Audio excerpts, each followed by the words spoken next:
Thanks for tuning into this channel, but 80% of you are still unsubscribed. If you could just hit that button, it allows us to bring you loads more content and you'll be doing us a massive favour. So we're also in this time of year for a lot of athletes, especially when the weather kind of kicks in. Should you do your endurance rides on the turbo trainer? Strong like a tree, there's roots where I stand. Oh, I've been running from the law. Hope they won't shoot me down soon. There is a benefit for that. I generally think that if you can, you're better off going outside and just trying to get your time on the bike realistically. I think number one, it's good mentally, but it also helps you learn to ride the bike in a different way. But if you are restricted on time, there's nothing wrong with doing endurance rides. I think for most people this time of year, a couple of hours is probably the most amount of time that you'd want to spend, and that's when you can add some heat acclimation. There's a lot around, it's a key thing that we know that develops, a lot of athletes heat sessions that you can stick on a long sleeve jacket, do some heat work really.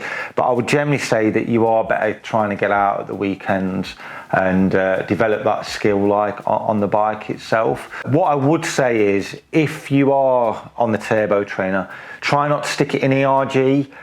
Try and just mix the zones up. So if you're trying to stay in the middle of the zone, say if you're riding on Zwift, that's what it's going to do. You just want to develop the skill and also kind of try and utilize different cadences, so you're not just trying to whack it out at 80. Just break it down, do 5-minute sections at high revs, low revs, and then again you're just developing this function of being able to take that into the real world.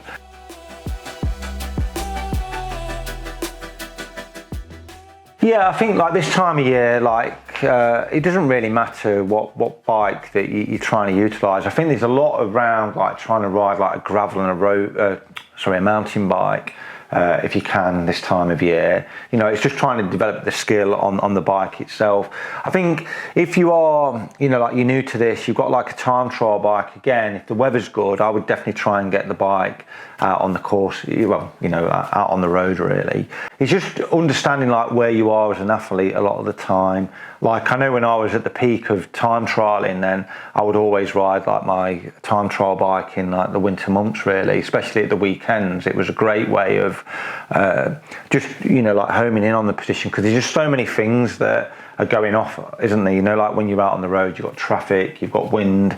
It's just trying to develop what your skill is. So if you're struggling on the time trial bike, then get out on it. If you haven't got great bike skill, then get out on a gravel bike, a mountain bike, just to learn to handle the bike, because you're just going to go engage your core in different patterns really.